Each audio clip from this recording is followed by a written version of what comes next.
હમણાં જોવા જઈએ તો ખેડૂત ભાઈઓ માટે રવિ પાકની મોસમ માટે જરા સાનુકૂળ હવામાન છે, પરંતુ આજ તારીખ 22થી જ હવામાનમાં પલટો આવશે.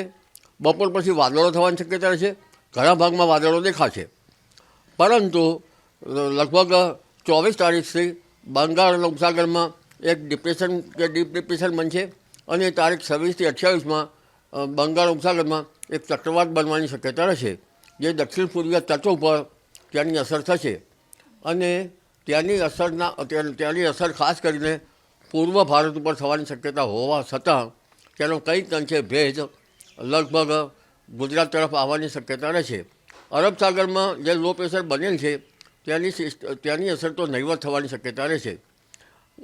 ઉલ્લેખનીય છે કે આ વખતે દેશના ઉત્તરીય પર્વતીય પ્રદેશોમાં મજબૂત પશ્ચિમ વિક્ષોભ હજુ સુધી આવ્યા નથી, પરંતુ ઠંડી પડવાનું મુખ્ય કારણ જે છે તે એશિયા ખંડના ઠંડા પવનો, યુરોપ તરફથી આવતા ઠંડા પવનો અને ધ્રુવીય પવનો જેટ ધારામાં મર્જ થતાં ઉપલા લેવલના ઠંડા પવનોના કારણે ઠંડી પડવામાં હતી. પરંતુ આજથી જ ઠંડીમાં ઘટાડો થશે. બપોર પછી વાદળો આવવાની શક્યતા રહેશે અને વાવાઝોડાની અસર તો લગભગ 26થી 28માં થશે.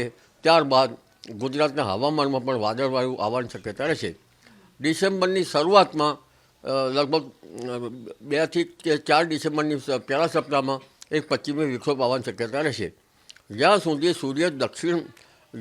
જ્યારે સૂર્ય દક્ષિણાવર્તી થાય એટલે દક્ષિણ ગોળાર્ધ તરફ જેમ જેમ જશે તેમ વેસ્ટર્ન ડિસ્ટર્બન્સ નીચે આવવાની શક્યતા રહેશે. ડિસેમ્બર તારીખ 2 થી 6માં એક વેસ્ટર્ન ડિસ્ટર્બન્સ આવવાની શક્યતા રહેશે, જેના કારણે ગુજરાતનું હવામાન પલટાઈ શકે.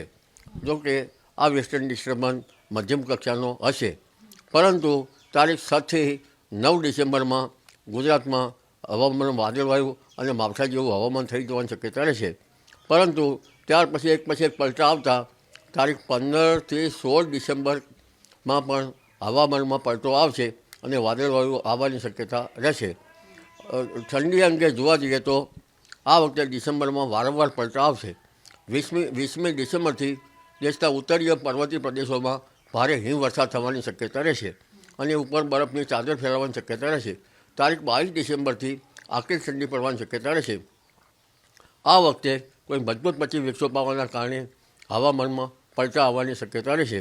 27 ડિસેમ્બરથી ઠંડીને વેગ મળે અને 11મી જાન્યુઆરીથી ઠંડી હાર્ડથી જ આવે. પરંતુ જાન્યુઆરીમાં પણ પશ્ચિમ વિક્ષોભ આવવાની શક્યતા રહેશે અને જાન્યુઆરીમાં પણ હવામાનમાં પલટો આવવાની શક્યતા રહેશે. ઉત્તરાયણ બાદ ઠંડા પવનો હાડને ધ્રુજાવશે.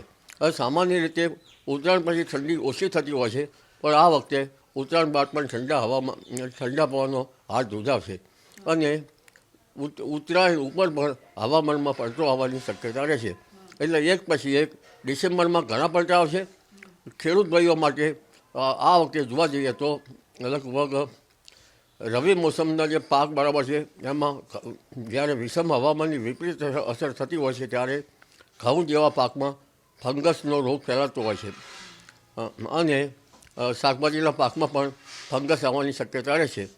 અને તેમજ લગભગ જીરા જેવા પાકમાં જ્યાં ભેજયું હવામાન છે ત્યાં જીરા જેવા પાકમાં ચરમો આવતો હોય છે.